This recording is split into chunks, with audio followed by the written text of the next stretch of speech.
Heart attacks, for many years, they were considered a disease for older people.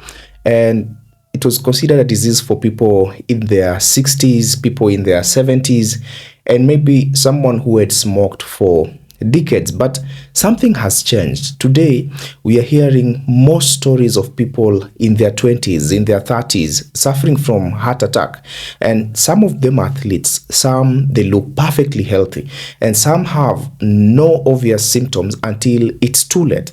So what's really happening? Are heart attacks becoming more common among young people, or are we simply noticing them more? Now, today, we look at what the science tells us, why this is happening, and most importantly, how you can reduce your own risk, because the biggest mistake you can make is believing I'm too young to have a heart attack. So let's begin. We'll begin by looking at what exactly is a heart attack. Your heart is a muscle. Like every other muscle in the body, it needs oxygen-rich blood to survive. And that blood is supplied through what we call the coronary arteries. So over many years, these arteries can become narrowed by fatty deposits called plaque. If a plaque suddenly ruptures, a blood clot can form, and that clot blocks blood flow. Now, without oxygen, part of the heart muscles begins to die, and that is a heart attack. So it's a race against time. The faster treatment begins, the more heart muscles can be saved. That's what I mean by it's a race against time. But some people may say, I'm just young. How can I have a heart attack? Now, one of the biggest myths is that youth protects you. Unfortunately, it doesn't protect you. Age is certainly a risk factor, but it's only one of many risk factors. Many young adults are quietly developing risk factors years before symptoms appear. For example, poor diet, lack of exercise, smoking, high blood pressure is also a risk factor. Diabetes is a risk factor. High cholesterol, we have stress, which is a risk factor as well. Poor sleep, one of the commonest risk factor. Obesity. Now, this they don't suddenly appear at age 60. They often begin in the 20s and 30s. By the time symptoms develop, damage may already have been building for years. And why are more young people at risk? It could be a question that you have. Why are more young people at risk? And that is what I want to look at. Some of the biggest reasons why young people are at risk. Number one is because we move less than ever. Now, what do I mean by this? Many of us spend 8 or more hours sitting. We sit at work, we sit in traffic, we sit at home watching television or scrolling on our phones. Our bodies were designed to move. Now, physical inactivity increases the risk of obesity. It increases the risk of diabetes, high blood pressure, and heart disease, which all of them are risk factors for heart attack. Number two is ultra-processed foods that have become part of everyday life.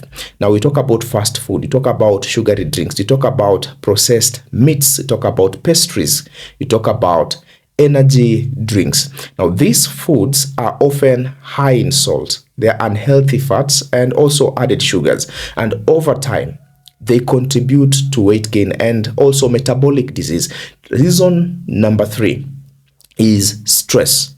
Now, modern life is stressful. You agree with me with that? Talk about deadlines, financial pressure that many people experience, relationship problems that many people experience, job insecurity.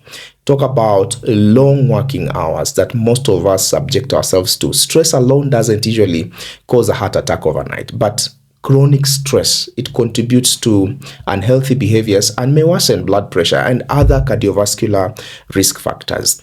Reason number four is undiagnosed medical conditions.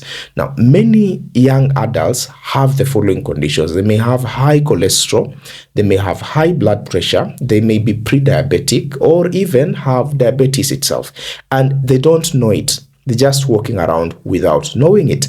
Why is this so? It's because they feel perfectly fine. Now, high blood pressure is often called the silent killer for a reason. It's not just called the silent killer for the sake. It's for a reason. Number 5 reason is smoking and vaping. Now, smoking damages your blood vessels, and it does so almost immediately. And it promotes clot formation and also accelerates narrowing of the arteries. Vaping, on the other hand, is often marketed as safer than cigarettes, but it is not risk-free, and researchers continue to study its long-term effects on cardiovascular health. Number 6 is family history. And when I'm talking about some family history, I'll give an example. Sometimes two people live similar lifestyles. One develop heart disease early while the other doesn't. And in this case, it's all about genetics, because genetics play an important role. If your father, for example, or brother had heart disease at a young age, or your mother or sister developed it early, your own risk may be higher. That doesn't mean a heart attack is inevitable. It means prevention becomes even more important. And so, what are the warning signs of heart attack? Heart attack doesn't always look like they do in the movies. It's not always sudden collapse.